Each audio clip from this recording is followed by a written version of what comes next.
자, 오늘 특별히 우리 아들이 여기 와 있어서 환영을 못했다고 저한테 해달라고 해서 어, 우리 민이를 환영하겠습니다. 아멘. 아멘. 자, 오늘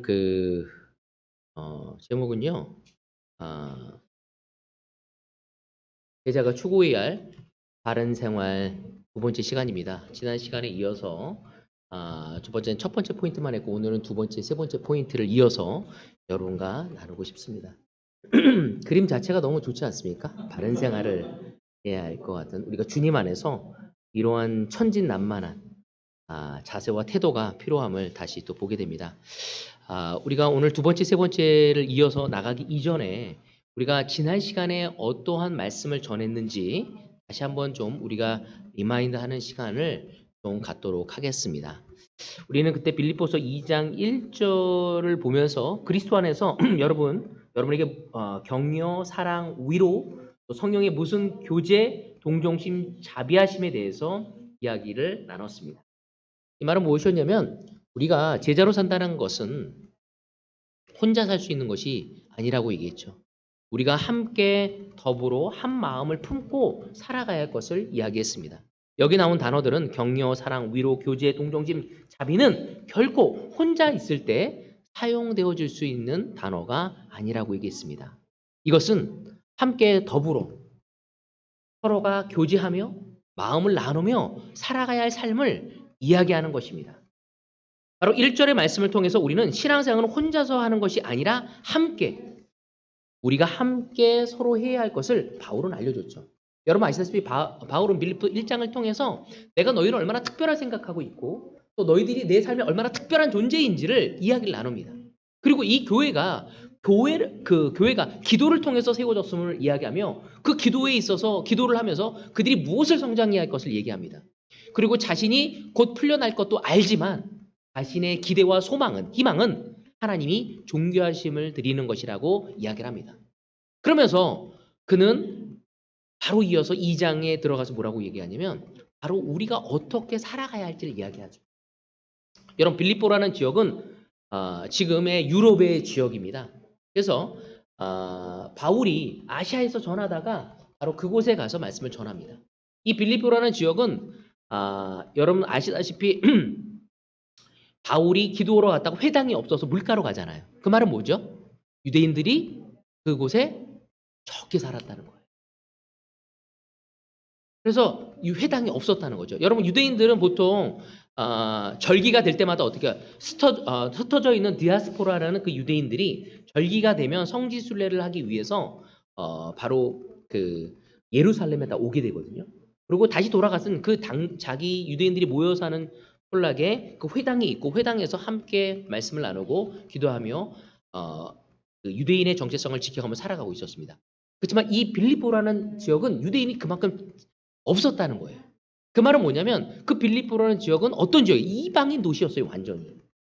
헬라의 문화가 젖어 있었고 특별히 이 빌립보가 유명한 게 뭐였냐면은 로마 태역 장교들이 거기 가서 많이 살았습니다. 여러분 우리나라도 퇴직을 하고 나서 주로 많이 가서 살고 싶어하는 로망의 장소가 어디예요? 예? 제주도 맞아요. 제주도로 많이 가려고 하잖아요. 자기 능력만 되면 제주도에서 많이 살려고 하잖아요. 미국에서는 어딘지 아세요? 샌디에고. 예. 맞죠. 캘리포니아 쪽도 있지만 이 플로리다 쪽이 굉장히 많습니다. 근데 왜냐면 플로리다는 이 정년한 사람한테 세금을 안 걷어요. 그렇기 때문에 그쪽으로 많이 가서 사람들이 살려고 하고 날씨도 너무 좋은 거예요. 그래서 난 왜 이렇게 노인들이 모이나 했더니 그 이유가 날씨도 좋으니까 좋고 또한 퇴역한 사람이 세금 많이 내고 싶지 않잖아요. 퇴직한 사람들이 그래서 거기서 많이 살려고 하는 거죠. 그런 것처럼 이 빌립보에서도 로마 퇴역 장교들이 살고 있었고 그래서 로마 문화가 너무나 강력하게 있었습니다. 그래서 작은 로마라고 불린 곳이 바로 빌립보였어요. 주변 환경도 너무 좋았고 로마인들이 주로 살았기 때문에 이 로마 시민권에 대한 자부심이 대단했기 때문에 나중에 빌립보 3장에 보면 시민권에 대해서 나와요. 그걸 왜 했냐면 로마에서 로마 시민권을 갖는 게 굉장히 자랑스러운 것이었거든요. 그래서 너희들은 하늘의 시민권을 가진 것을 이야기하는 것입니다. 그런 도시에 왜 2장에 한 마음이 되어서 함께 교제하며 살아갈 것에 대해서 이야기했을까?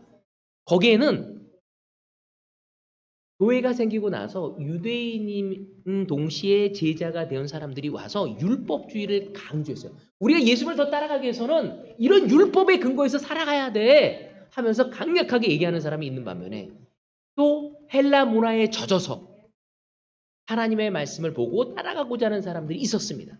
그래서 그들이 서로 자신의 잣대로 서로를 재단하면서 부딪히는 것이 있었기 때문에 바울은 그 이야기를 에바브로디도를 통해서 들었고 함께 힘을 모아도 하기 어려운 일인데 너희들이 힘을 합쳐야지 하냐면서 바로 이 장에 이러한 아주 귀한 말씀을 전해주신 것입니다.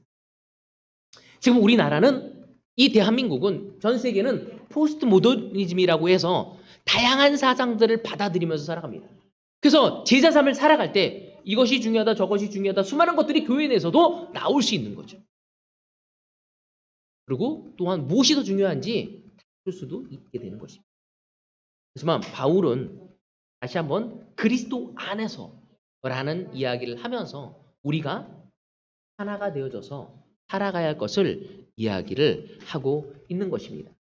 우리가 제자가 함께 하는 존재라는 거예요. 여러분 함께 신앙생활하는 법을 배워야 합니다. 그렇지 않습니까? 여러분 한번 생각해 보시죠. 우리 진짜 너무 금술이 좋은 부부가 누구죠? 재호와 상숙이 딱 나오네요. 재호와 상숙이 아주 뭐 말 못할 또 비밀이 있을 수도 있어요. 하지만 하여튼 중요한 것들이 나왔어. 근데 두 사람이 그렇지만 제가 물어보고 싶어요. 상숙 자매는 재호 형제와 살면서 불평이 없습니까? 많이 있다고 얘기해요. 재호는 너무나 놀라운 아름답고 지적이고 영적이고 정말 자기 삶의 성실함과 열정을 가진 그 아내와 살면서 불평이 없습니까? 전혀.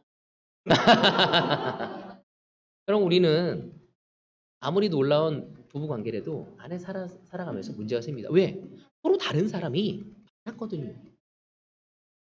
서로 함께 사는 법을 배워야 합니다. 여러분 이렇게 살다가 한 아이가 태어났어. 여러분 또 다이나믹이 달라집니다. 그리고 또 한 명이 태어나서 또 달라집니다.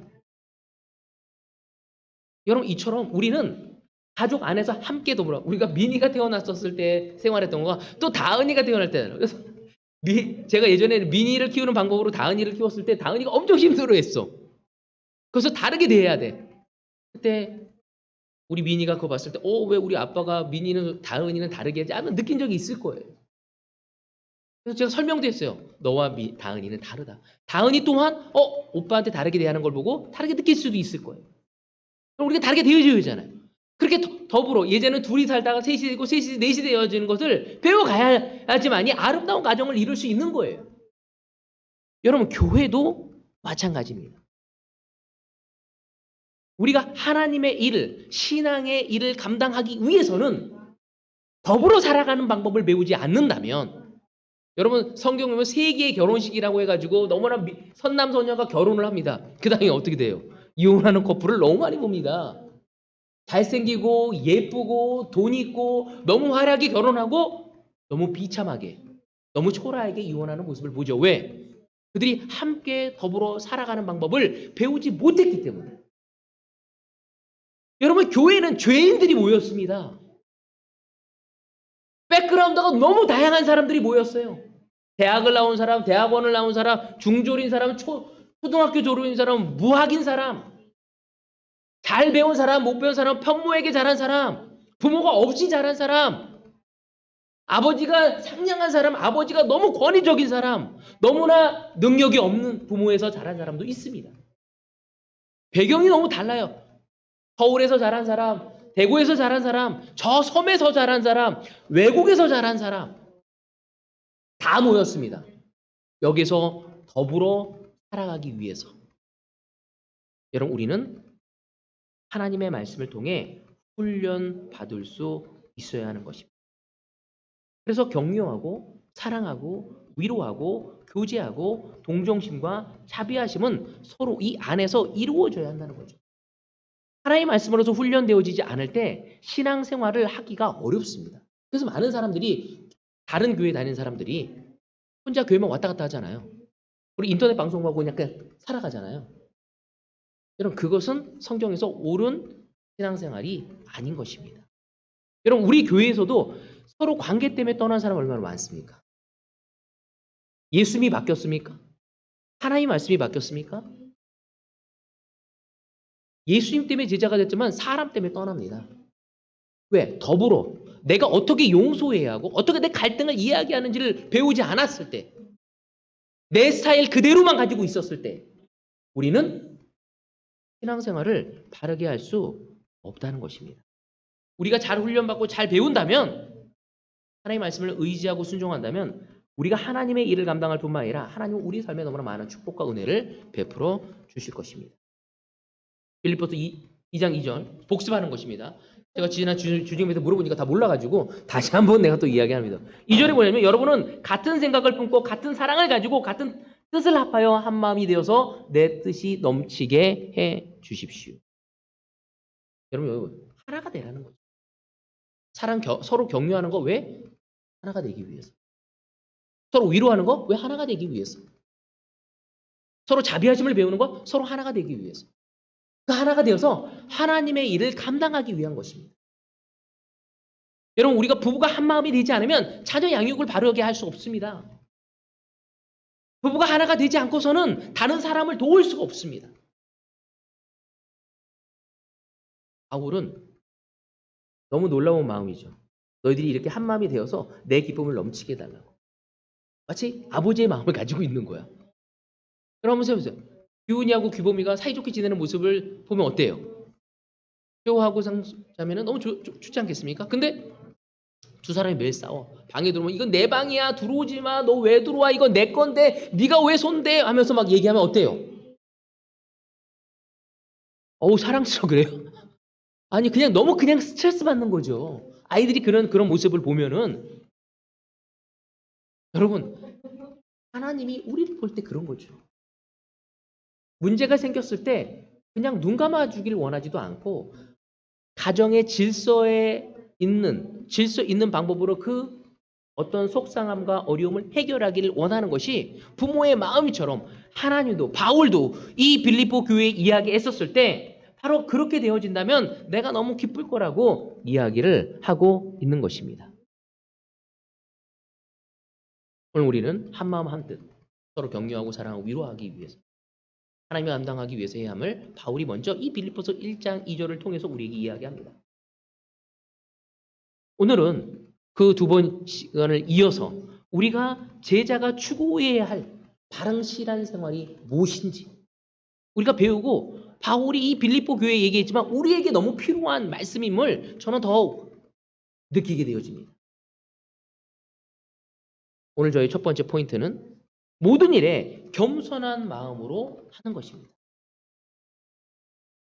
빌립보서 2장 3절을 같이 보도록 하겠습니다. 무슨 일을 하든지 경쟁심이나 허영으로 하지 말고 겸손한 마음으로 하고 자기보다 서로 남을 낮게 여기십시오. 여러분 전반부에 보면 무슨 일을 하든지 경쟁심이나 허영으로 하지 말라고 나와 있습니다. 여러분, 여기서 나오는 경쟁심이란 말 속에는 그 헬라에서 나온 뭐라고 하냐면 이기적이고 비열한 의미를 가지고 있습니다. 이 경쟁심 안에 의미가 뭐냐면 이기적이고 비열한 거죠. 근데 이기적이라는 게 비열함이 무엇일까 하고 사전을 찾아봤더니 뭐라고 나냐면 성품이 천하고 그리고 졸렬하다는 뜻을 가지고 있습니다. 그 졸렬하다는 것도 뭐지 하고 찾아봤어. 졸렬하다가 보니까 옹졸하다는 거예요. 이 옹졸하지 말아야 돼. 경쟁심이 왜 나오냐면 이기적이고 성품이 천하고 그리고 옹졸한 마음에서, 그리고 허영이라는 단어를 찾아봤더니 뭐냐면 자만과 잘못된 생각이었어요. 자만 뭐예요? 자기 생각이 다 맞는 거야. 그리고 잘못된 생각을 가지고 있는 거죠. 바로 이 두 가지가 일어난다고 이야기하고, 결국 경쟁심이 일어나는 이유가 무엇입니까? 나의 유익, 나의 이익을 위해서는 다른 사람이 어떻게 되든 상관하지 않는 이기적이고 그러한 옹졸한 본성, 나의 주장과 생각만 옳다는 교만한 자세와 잘못된 생각이 이 경쟁심과 허영, 원인이 되어진다는 것을 바울은 이야기하고 있습니다. 여러분 집에서도 마찬가지예요. 내 배우자에 대해서 여러분 어떤 마음을 가지고 있습니까? 내가 경쟁심 안 가진데 그 경쟁심을 잘 찾아보면 이기적이고 바로 졸렬한 마음, 옹졸한 마음을 갖고 허영심, 내가 너보다 잘났어, 교만한 마음들. 그리고 너는 이런 사람이 하고 재단해 버릴 때 우리는 불화가 생길 수밖에 없게 되는 것입니다. 바로 이것이 가정을 파탄나게 만들고 교회가 하나 되지 못하게 하고 바로 우리가 하나가 되어질 그 공동체가 분열과 갈등을 일으키는 가장 큰 원인, 이거 말고도 여러 가지가 있지만 가장 큰 원인이 이 죄악된 본성이라고 바울은 이야기하고 있습니다. 야, 율법주의 좋아, 헬라 문화 좋아. 그렇지만 너희들이 거기서 이기적으로 서로를 재단하지 말고 대화해야 함을 이야기하는 것입니다. 여러분 한번 해보죠. 여러분 배우자가 삐져 있고 뭔가 안 좋았을 때 어떤 마음을 갖고 있습니까? 다가가서 물어보고 있습니까? 아니면 판단하고 있고 그에 대해서 안 좋게 여기면서 더 이상 이야기하지 않고 담을 쌓고 있지 않은지 우리는 살펴봐야 합니다. 바울은 신앙의 공동체를 이야기하면서 이런 일이 너무나 많이 벌어지고 있음을 이야기하고 있습니다. 교회 내에서 사람들 때문에 교회를 떠나는 사람들을 보게 되는 것입니다. 만약에 사람 때문에 떠났다면 저는 33년 동안 제자 살면서 숱하게 너무 많이 떠났을 거예요. 그렇지만 사람은 하나님이 아닙니다. 내가 너무 존경한 사람도 실수할 수 있고 죄에 넘어질 수 있어요. 그때 우리가 어떤 마음으로 도와주고 다가가야 할지가 중요한 거죠. 내 옆 사람이 넘어지고 죄를 짓고 힘을 든다면 우리가 어떻게 다가가서 함께하고 도와줘야 하는 것이 중요한 거죠. 비난하고 판단하고 담을 쌓고, 여러분 그것이 1세기 때 교회에 일어난 교회였습니다. 바울은 가장 사랑하는 빌립보 교회의 그 사건이 일어난 걸 보고 에바브로더가 자기를 돌보았다가 아픈 거 없을 때 회복되어지고 이 편지를 보내서 다시 그들이 하나가 되어서 같은 마음과 같은 생각과 같은 뜻을 품고 하나님의 일에 감당하기를 했던 것입니다. 여러분 교회는 죄인의 본성을 가지는 사람들이 모이는 곳입니다. 여러분 우리가 봤을 때 진짜 너무 선하게 보이는 우리 성화형수 보는 것만으로도 너무 이렇게 마음을 줄 수 있어. 너무 선해 보여. 늘 저한테 와서 음료수를 이렇게 한 잔 줍니다. 하지만 함께 사는 사람은 그런 모습 많이 볼 수 있겠죠. 그죠? 우리는 죄인들이에요. 우리가 머리도 빗고 예쁜 옷도 입고 화장도 하고 그리고 공손하게 하지만 우리 안에는 죄성이 있어요. 누구를 미워하고 싶고 누구를 시기하고 싶고 누구를 공격하고 싶고 이런 마음이 우리 마음에 다 있다는 거죠. 그게 없을 수 없다는 거예요. 그렇지만 그거를 하나님의 방법으로 해결해 가야 돼요. 그것이 그런 죄성이 경쟁심과 허영으로 산다면 우리는 가정도 교회도 하나님이 뜻하는 가정과 교회를 만들어갈 수 없는 곳입니다. 여러분 심지어 교회에서 일하는 저 역시 사역을 하고 있는 저 역시도 죄인이에요. 그러니까 죄를 짓고 사고한 적이 너무 많습니다. 여러분 중요한 건 죄를 짓는 것이 아니라 죄를 짓고 회개하고자 하고 그리고 하나님 앞에 열고 다시 새롭게 나가고자 하는 것이 중요한 것입니다. 경쟁심과 허영은 회개하지 않습니다. 경쟁심의 허영의 결과는 뭐냐면 교만한 마음을 가져가게 된다는 것입니다. 자기가 주인인 것 같지만 끝내는 사탄이 주인이 되어서 사탄의 그런 감정적인 생각에 휘둘릴 수밖에 없게 되어지는 것이죠. 그래서 바울은 이 경쟁심과 허영을 통해 갈등과 분열에 대한 처방책으로 이 3절에 얘기하고 있습니다. 뭐냐면 겸손한 마음으로 하고 자기보다 서로 남을 낮게 하십시오. 첫 번째 뭐라고요? 겸손한 마음을 가지라고 얘기합니다. 두 번째, 나보다 남을 더 나은 사람이라고, 낮게 여긴 게 아니라 나보다 더 나은 사람이라고 여기라고 이야기하고 있습니다. 여러분, 우리는 모두 다 죄인입니다. 하나님 앞에. 그리고 하나님의 은혜로 구원을 받은 사람이 여기에 우리 겸손해야죠. 나 잘났다고 얘기하기가 너무 어려운 사람들이라는 거죠.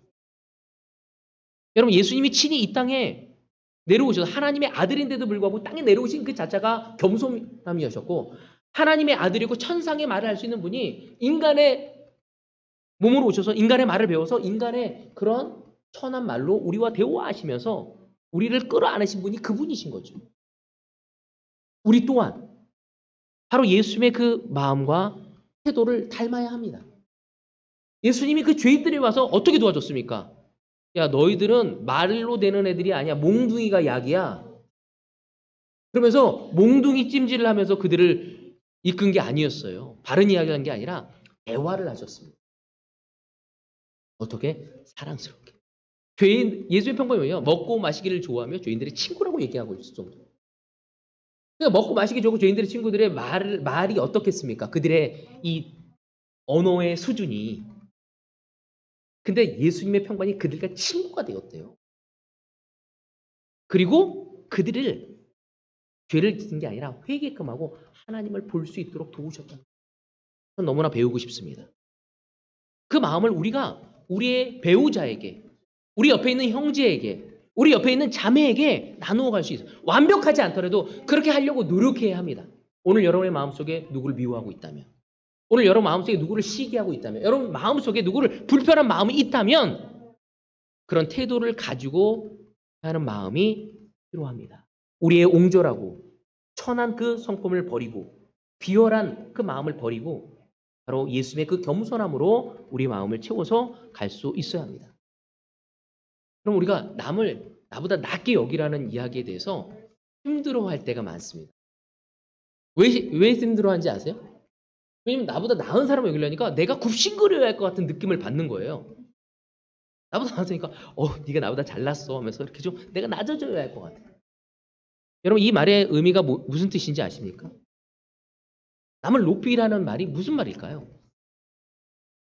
남을 높이는 방법은 여러 가지가 있죠. 내가 낮아지는 방법이 있고 다른 사람을 높이는 방법이 있어요.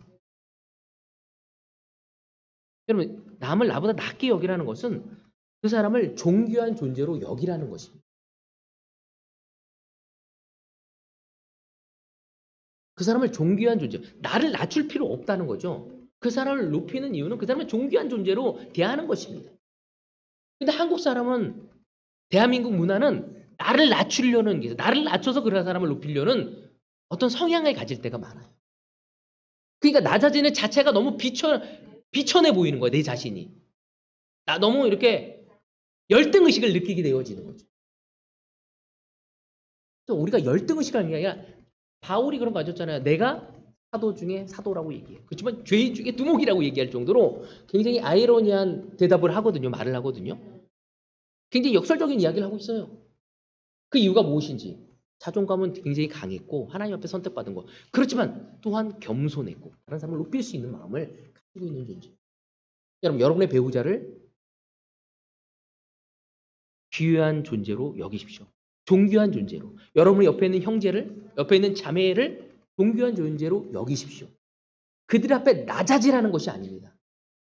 그들을 높여주라는 의미라는 것을 하시고 우리가 해야 합니다. 바로 예수님이 이 땅에 와서 십자가에 못 박혀 돌아가실 때 옷을 다 벗기고 너무너무 수치심을 느낄 정도의 모습을 갖추셨지만, 그런 낮아지심을 가져왔지만 그것은 결코 자신에 대한 낮아짐이 아니었고 그런 대가를 치르면서 내가 너희를 사랑한다는 모습이었기에 강함이었고 우리에게 매력으로 느껴지는 모습입니다. 우리 또한 우리의 형제자매들에게, 우리 배우자에게, 우리 가족 인원들에게 바로 그러한 모습, 우리 아이들에게 존귀하게 대할 수 있는, 우리 배우자에게 존귀하게 대하는 모습, 우리 옆 사람에게 존귀하게 대하는 모습을 가져갈 수 있어야 합니다.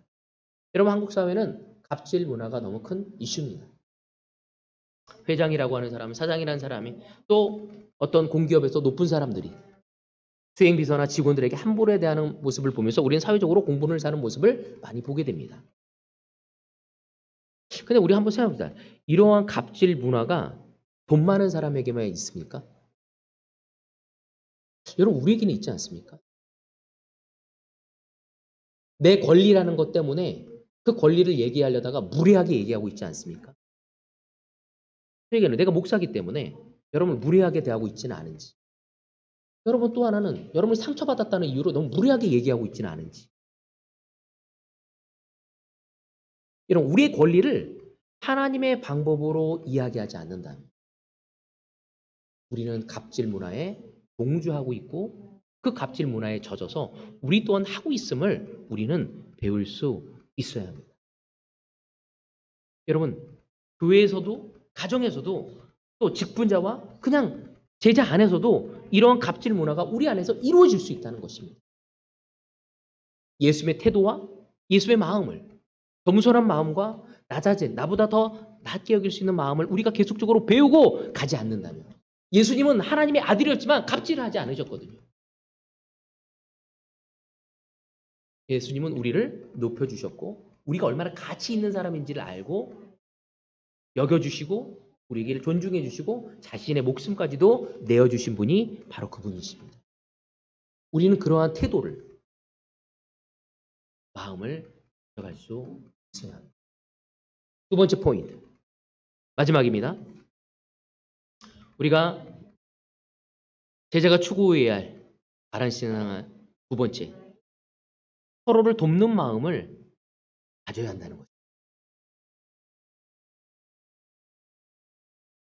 빌립보서 2장 4절. 또한 여러분은 자기 일만 돌보지 말고 서로 다른 사람들의 일도 돌보아 주십시오. 자기 일만 돌보지 말라고 얘기하고 있습니다. 이 말은 어떻게 보면 나에게 맡겨주신 일을 책임감 있게 성실하게 감당해야 한다는 의미도 있습니다. 하나님이 나에게 주신 그 교회에서 또 가정에서 해야 할 일들이 있습니다. 또 직장에서 해야 할 일이 있습니다. 그 부분에 있어서 소명의식을 갖고 우리가 바르게 생활해야 할 것을 이야기하고 있는 거죠. 그 다음 뭐라고 하죠? 서로 다른 사람들의 일을 돌보아 주라는 것입니다. 먼저 내 일을 감당하는 것도 좋지만 내 눈을 다른 사람에게 돌려볼 수도 있어야 하는 거죠. 내 도움이 필요한 사람이 있지 않은지를 바라볼 수 있어야 합니다. 그냥 나에게 직장, 내 가정, 내 어떤 바이블통만 생각하고 주변에 눈을 돌리지 않아. 그거는 제자로서 바른 제자 삶이 아니라는 것입니다. 물론 내 삶에 문제가 있죠. 지금 내 아이들을 키워야 하고 내가 지금 경제적인 것을 해결해야 하지만 그걸 성실히 하지만 그런 동시에 내 눈을 내 옆에 있는 정준호 형제에게도 눈을 돌릴 수 있어야 합니다. 내 눈을 옆에 있는 김호주 자매에게도 눈을 돌릴 수 있는 여유가 있어야 합니다. 그런 마음을 우리는 배워야 합니다. 내가 다 할 때까지 후주의 필요는 볼 수 없어. 내 필요를 다 채울 때까지는 후경이 아니라 필경이 필요 채울 수 없어. 이렇게 얘기할 수 없다는 거죠. 내 필요를 다 채울 때까지는 민이 필요가 있는데 민이 필요를 채울 필요 없어. 이래서는 안 된다는 겁니다. 바울은 가르쳐주고 있어요. 너의 일을 소명의식을 갖고 감당해야 하는 가운데 그럼에도 불구하고 다른 사람들의 일을 돌보아 줄 수 있는 너희들이 되어야 함을 우리에게 이야기하고 있는 것입니다. 제코가 석자한테 누굴 돌봐요? 이거는 예수의 마음이 아니라는 거죠.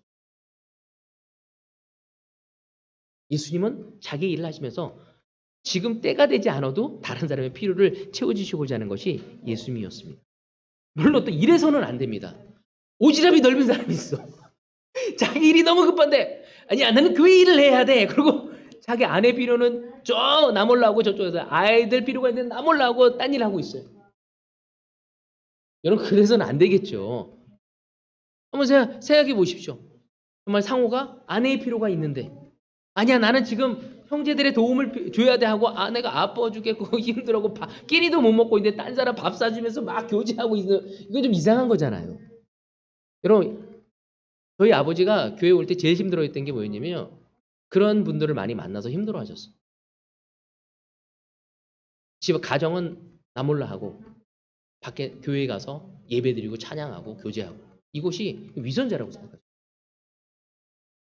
그렇지만 제자의 삶을 보시면서 진정한 성경에 나온 그리스도인이 예수님을 따라간 제자의 삶이 어떤 것인지 알게 되신 거죠. 여러분, 우리는 우선순위를 줄 수 있어야 합니다. 우리 호주에게 있어서는 우선순위가 누구죠? 네? 맞아요. 너무 잘 알잖아요. 세뇌시켜도 돼요. 우리는 하나님과 내 가족. 다음 옆에 있는 아직 만약 그 후조가 아직 수용 씨의 내 남편의 필요를 못 채웠어요. 그렇게 계속 채우다가 아무것도 못해. 그렇게 되길 원하지는 않으세요. 하지만 우선순위를 두고 다른 사람에게 눈을 돌릴 수 있는 마음이 되어줘야 합니다. 그럼 너무 안타까운 건 뭐냐면 우리가 옆에 눈을 돌리면 저 사람이 못 지낸다는 거 느껴. 이 사람이 감정적이라고 느껴. 이 사람이 게으르다는 거 느껴. 이 사람이 교만하다는 거 느껴. 이 사람이 지금 마음적으로 심적으로 너무 힘든 걸 느껴. 근데 모르는 척하는 거야. 왜? 괜히 들어갔다? 나한테 화를 내면 어떻게 하나? 여러분, 우리는 그렇게 돼서는 되지 않습니다. 저는 최근에 요즘에 이런 걸 배우고 있습니다. 교제를 하면서 저 형제가 저 자매가 좀 문제가 있는 것 같아. 근데 배려한다는 이유로 그냥 기다려줬어.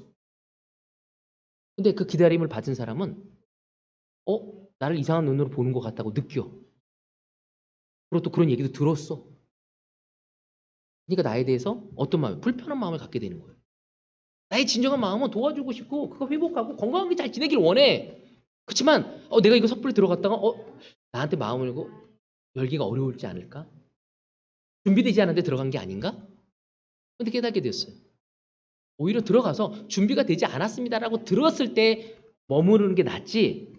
그냥 배려한다고 기다리는 그 자체가 그 사람한테 얼마나 건강하지 않고 사탄이 역사할 수 있는지를 배우게 되었습니다.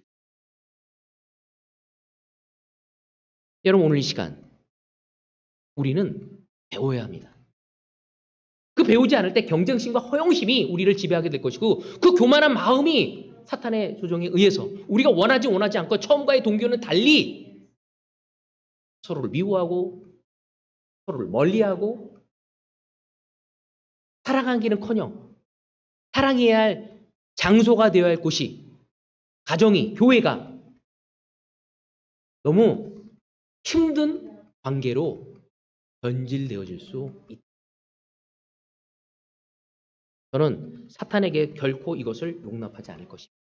싸울 것이고 회개할 것이고 그리고 하나님에게 왜 이 교회는 예수 그리스도의 아주 보혈의 피에 의해서 세워진 거예요. 바울은 그 확신을 가지고 있었죠. 이 교회가 어떻게 세워졌는지를 알고 있었기 때문에 여러분의 가정이 어떻게 세워졌는지 서로의 재정과 서로의 좋아하는 마음에 세워진 것이 아니라 예수 그리스도의 십자가의 그 보혈의 피에 의해서 여러분의 가정이 세워졌습니다. 우리는 알아야 합니다. 그때 우리는 더불어 살아갈 수 있게 되는 거죠. 신앙생활이란 우리의 삶 속에서 거룩한 성도답게 한 마음, 한 뜻, 한 목적을 가지고 함께 도우며 우리가 그분의 일을 감당해 가는 것입니다. 그것이 우리의 기준이 되어야 하고 그것이 우리의 가치가 되어져야 하고 바로 그것이 우리의 확신이 되어져야 한다는 것입니다. 오늘 이 부분을 우리 함께 우리의 마음을 점검해 보도록 합시다. 우리의 자존심을 상하고 때로는 마음이 무거울 수도 있습니다. 여러분, 아내하고 대화하다 보면 자존심이 상할 때가 너무 많아. 여러분, 남편하고 대화하다 보면 자존심 상할 때가 있지 않습니까? 여러분, 아이들하고 대화하다 보면 자존심 상할 때가 있지 않습니까? 여러분, 그때 우리의 자존심을 내려놓고 예수 그리스도의 태도를 가지고 가야 합니다. 나의 배우자를, 나의 자녀를, 나의 형제자매들을 존귀하게 여기며 하나님의 방법으로 사랑하고 격려하고 위로하고 용서하고 나아가려고 할 때 우리는 참된 그리스도인으로서 그분이 우리의 삶에 열매를 맺을 수 있도록 도우실 것입니다. 이것이 건강한 제자가 되고 올바른 신앙생활을 감당할 수 있는 은혜가 우리 가운데 늘 깃들 수 있도록 하는 그 길임을 우리가 확신하기를 이것으로서 오늘 말씀 오늘 일찍 하시네요. 마치도록 하겠습니다. 네.